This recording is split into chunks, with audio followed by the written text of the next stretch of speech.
In March of 1995, rumors of animals getting killed by some bizarre creature in the area were growing rampant. Local residents in Puerto Rico would often discover their livestock dead without signs of a fight or struggle. The strange thing about these deaths was that the animals were drained of their blood. What the heck could be causing these things? Well, that's what we're about to find out. The name El Chupacabra became a household name around 1995, coined by Puerto Rican comedian Silvero Perez. The name Chupacabra literally translates to goat sucker, chupar meaning suck and cabra meaning goats, because that just happens to be these creatures' favorite meal, the blood of goats. These creatures have reportedly been spotted in Puerto Rico, with newer sightings across Maine, Chile, the Philippines, and Russia. Thursday morning in March of 1995, a farmer heard strange sounds from inside his house and decided to investigate. When he got outside, he saw the shed for his goats broken into, but nobody was around. He asks, "Is anybody there?" No response. So he keeps going. Upon reaching the shed, the farmer discovers a horrible sight. All 8 of his sheep were lying on the floor, dead. As you'd expect, he reported this to the authorities. Upon further investigation, officers found that the dead sheep were drained of blood. They theorized that wild animals around the area could have done this, but the officers couldn't wrap their heads around what wild animals could drink so much blood. Not even mosquitoes could drink that much. That was a video clip that was thankfully kept alive by the video channel AP Archive. You should check them out, they're good at keeping old footage, and thanks to them, I have this proof. Some months later, around 150 pets and farm animals were reportedly killed. And just like before, authorities couldn't pinpoint what was causing this. Then they got their first eyewitness report. Madeline Tolentino was a resident of Cananavas in Puerto Rico, a town situated about 15 miles outside of Old San Juan. According to Madeline, one day around 4 p.m., she saw a strange-looking creature from inside her house, about 4 feet tall, walking on 2 legs, much like a kangaroo. The creature was walking along the street. It had long arms and 3 fingers on its hands. It also had 3 toes on each foot. She described its eyes as dark gray with no whites and the hair as dark and short. Furthermore, she said it had 2 holes for a nose and a slash for a mouth. After some time, the creature got scared off by Madeline's mother, but this was just their first encounter. The next time she saw the creature was in January of 1996. Her reports were mostly the same, save for the fact that the creature had red, glowing eyes. After Madeline's sightings, many reports began to surface from all over. Initially, these creatures were unknown and hard to find, but suddenly, numerous reports were flooding in with sightings of the El Chupacabra. Many claimed there was no hair and green or gray skin. Some descriptions included a row of spines running down the creature's back. However, original reports from Puerto Rico often described this creature as reptile-like, which corroborates Madeline's account. In mainland areas like Mexico and the southern United States, these descriptions began to change. These regions brought reports of strange breeds of wild dogs. This version was hairless, with large eye sockets, fangs, and claws. Some reports also mentioned a protruding spinal ridge. Less common reports range from winged versions of the creature with bat-like wings to having multiple eyes and tentacle-like appendages. Because of how different these theories are, some have speculated that there are different types of chupacabras. However, despite the plethora of descriptions reported about the chupacabra, they all come down to 2 major ones. One faction describes the chupacabra as a wild dog-like creature that resembles a hairless coyote or wolf, and some describe it as a bipedal creature with spines along its back. These 2 descriptions stand out. But let's rewind a bit to the origin point. This all began back in February of 1975. Let's go through the order of events one at a time. On the 25th of February, 1975, a Puerto Rican newspaper reported strange animal deaths in the small town of Moca. According to the story, in Moca's Barrio Roca, 15 cows, 3 goats, 2 geese, and a pig were found with puncture marks on their necks. Apparently, some sort of sharp object had been inserted into these animals. When the autopsy reports arrived, they showed that the animals were completely drained of their blood. All findings and reports were given to the authorities, but they filed it down as death of livestock caused by mysterious creatures. Soon after, various news outlets published articles and newspapers dubbing this mystery as El Vampiro de Moca, aka the Moca Vampire. Mid-2000s, stories of the Chupacabra continued to gain momentum. But now things were different. People were claiming to have found bodies of the elusive Chupacabra. Photos of the beast began to go viral, reaching millions. Residents used emails, electrified message boards, and instant messaging, anything to get the news of cattle-killing animals across. Before long, millions were talking about the Chupacabra. But this virality all started in the year 2000 in the country of Nicaragua.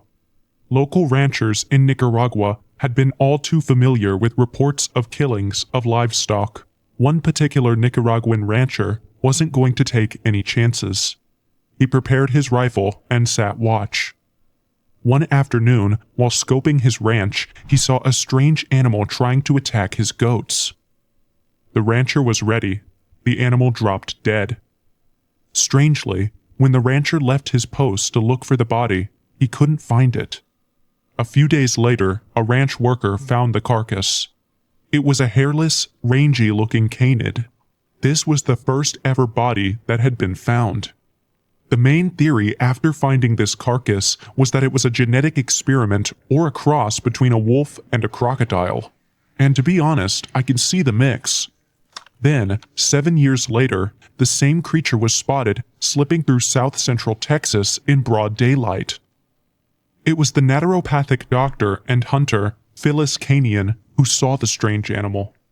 As a hunter all her life, she had seen odd things, but nothing like this. In the pastures of Texas, she sighted a hairless canine figure with blue-gray flesh and bony limbs. When she tried to pursue the creature, it fled. Later that day, her husband found one of their chickens with its throat torn open, apparently drained of blood. Over the next few days, the creature struck again, draining several animals in its wake. Kanian decided to set up cameras in hopes of catching this wild predator, to no avail. She received some good news that July as one of her neighbors informed her that the creature had been hit by a car near his property. She would get another call shortly afterward that another carcass was found. However, this one was close to Kanian's residence. Kanian described the Chupacabra as thin and strange-looking. Afterward, she loaded the carcass and took it back to the ranch. She took pictures, and here's one of the taxidermy animals in her ranch. Here's the thing, most cryptids do not leave a trail of evidence. Instead, people only grab blurred photographs or faint tracks. But somehow, there had been multiple bodies of chupacabras turning up in the state. After seeing the body of the creature, many theorized that this was a sick coyote or mangy dog. But then how would you explain reports of blood drainage? When Dr. Kanian carried out DNA tests of the creature at 5 different universities, they all came back identical. According to her, they didn't match any animal in the archive. Kanian speculated that the creature was a hybrid with a Mexican wolf or an escapee from a dog breeder. She described the chupacabra as a type of coyote, but of a rare kind. Hairless, living underground, and blood-hungry. The next theory many speculated was that these killings were caused by a group of escaped monkeys. You see, off the coast of San Juan, Puerto Rico, hosts the oldest wild primate research center in the world, also known as Monkey Island. The primary purpose of this research center was to study the behavior, ecology, and genetics of various breeds of monkeys. However, during some of these lab experiments, many of these monkeys escaped the island by boat. Puerto Rican zoologist Edwin Velasquez thought these killings could be caused by this batch of escaped monkeys that had been sighted in rural areas. Velasquez believed people's reports describing the creature as a coyote or dog were more of a bandwagon effect, herd behavior. Before the monkey escape incident, some witnesses testified to seeing strange little animals with long tails. Well, here's a little interactive session. Imagine you were running through the woods and saw this thing in the dark. What would you think this was? Escaped monkey, wild dog, or chupacabra? Wounds on its skull and many scratches on its body. By this time, the death count had risen to over 30 animals. The new running theory was that the chupacabra was an evil bird that would swoop down at night and kill its prey. In such, one woman reported a strange bird pecking at her rooftop and issuing a terrifying scream. And 5 days later, there was another corpse sighting. March 12th, Luis Torres, his son, and his daughter witnessed something they described as looking like the lights on a police car spinning in the night sky on the outskirts of Mocha.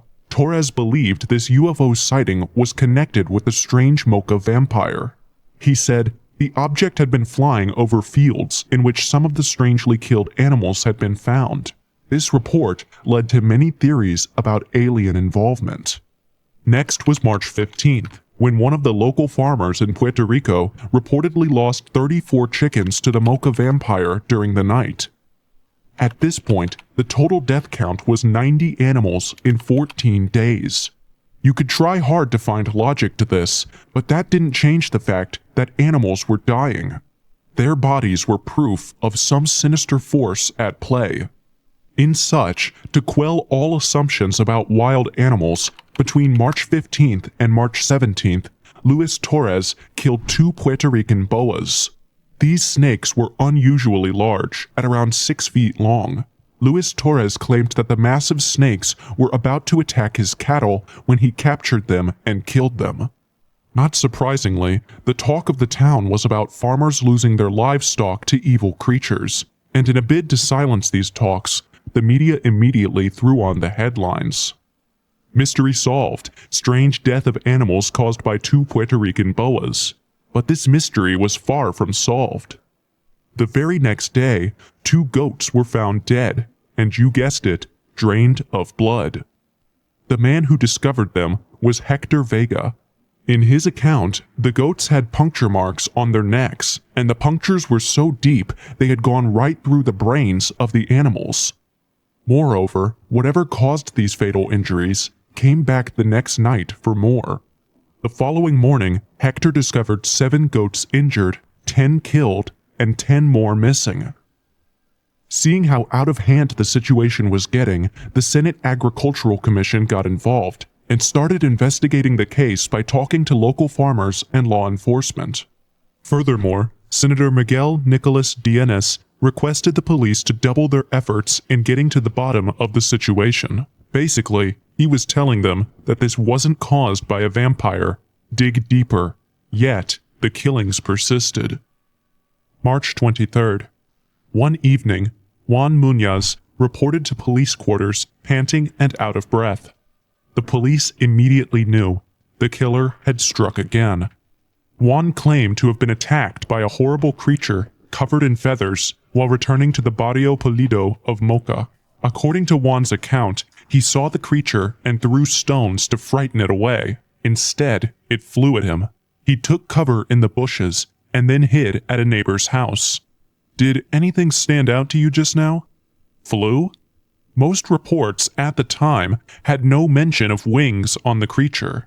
Was this the same creature responsible for the killings? By April, hundreds of reports of strange animal deaths started to turn up on farms all across the island of Puerto Rico. The police struggled to find human perpetrators, and the media kept running circles to no end. April 2nd, 8 goats and 12 rabbits were found dead in Corozal. The locals here took immediate action. Eduardo Melgar was the owner of the animals, and the next day he mounted an all-night watch after losing his livestock. His party and a couple of neighbors even tried tactics like spreading poison on the grounds to protect his rabbits. They were up till 3 a.m. that morning. A little while after the group disbanded, a few animals were killed. Then, the solution was to begin an indefinite all-night watch. This creature, whatever it was, had to be killed. But what they got was more than they bargained for. On April 5th, while doing their routine night watch, Melgar and his companions were suddenly deafened by a sound that appeared to be everywhere. It seemed like the sound came from the sky, as a strange figure was seen running through trees, away from the open pasture. They tried to chase down the animal, but when they returned, 4 more goats had been killed. In addition to the animal deaths, sightings of UFOs were reported over Santa Rosa and Cerro Gordo.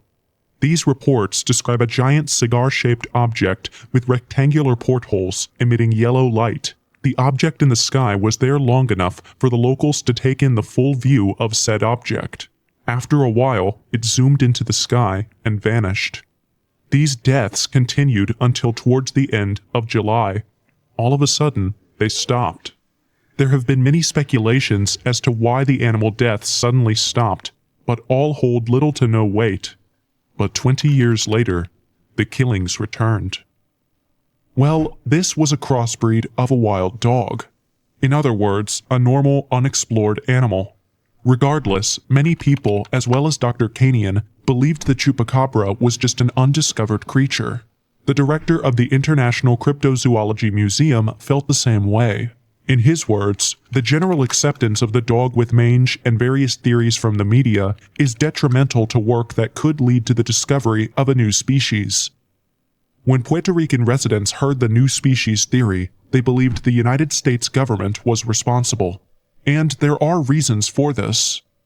The U.S. has had a long history of using Puerto Rico as a testing ground.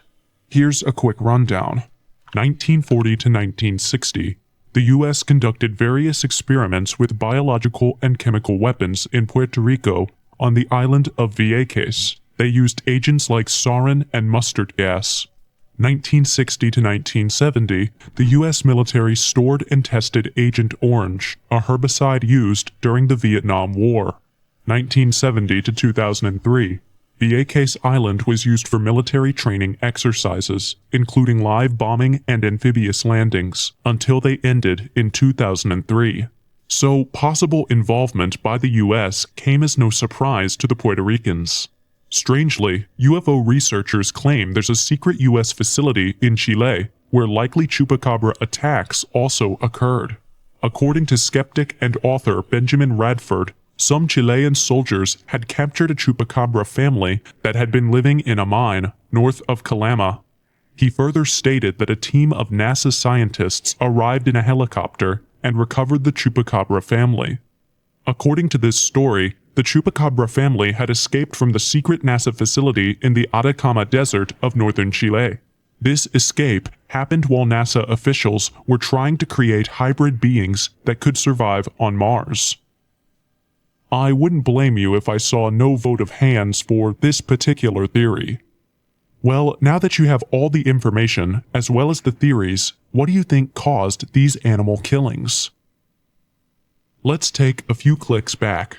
No, a little bit backwards. There. Remember her, Dr. Kanian Phyllis? A few critics had some things to say about her chupacabra discovery back in 2007. During the years 2004 through 2009, several chupacabra carcasses popped up in the central part of Texas, many with warty skin and protruding teeth. Now, here's what Dr. Kanian failed to reveal. When these animals were subjected to DNA testing, the results were all the same: mangy coyotes or wild dogs. This led Kanian to carry out numerous DNA tests with various universities. But yet again, what she said about the samples not matching animals in the archive was false. According to UFO researcher and skeptic Benjamin Radford, the DNA tested showed results of a complete match for a coyote. Several other labs concurred with Radford's testimony. Well, if this is true, then many of these theories wouldn't proffer the answer to the mystery. Let's take another few clicks back to those ranches at the beginning. The very first killing was in 1975. The major reason why this case was so strange was that these animals were turning up blood-drained. However, a little bit of research on the matter shows that when an animal dies, the blood pressure in the body leads to something called blood pooling. This condition is where the blood stores itself in the lower portions of the animal's body. This is also known as livor mortis. So if you just stuck a knife into the animal expecting blood, you wouldn't get it. The only way to see the blood would be to flip the animal upside down and then pierce it. According to one critic, the bodies found by locals and several eyewitnesses were not even capable of draining blood in the first place. Vampirism isn't so common in animals, but there are a few animals that have such traits: the mosquito, vampire bats, and lamprey eels. The reason why they can consume blood is that they have structures in their mouths and digestive systems that help them suck the blood and ingest it without injury. Research has also shown that blood is not easy to survive on due to its iron content. It causes buildup in the bloodstream, and thus a regular system couldn't just consume blood if it wanted to. Then we arrive at the most popular theory: mange coyotes, crossbred coyotes, and wild dogs. But here's the thing, wild animals will rip the other animal to shreds. If you've ever watched some documentaries on animals eating other animals, you would see what I mean. But with these animals, their body wasn't eaten. In such, the only mark they have on their bodies is from the part where they could find bite marks. So if it was a wild animal, why didn't we see at least maybe a torn limb from an animal or something that proves that maybe it's a wild animal? But we don't have that. I could agree that the farmers didn't know about blood pooling, even though I highly doubt it because they are farmers and hunters, which means experience in killing animals and probably eating them. So they should know how to properly kill animals to make them eatable. But let's say for argument's sake they don't. What of the authorities involved? I mean, the vets and animal experts, they should have figured that out and come out with an explanation earlier on than the early 2000s. So on one hand, we have the possibility of wild dogs or crossbreeding, and on the other hand, we have a myth becoming real. So which is it? What do you believe to be the cause of these animal killings?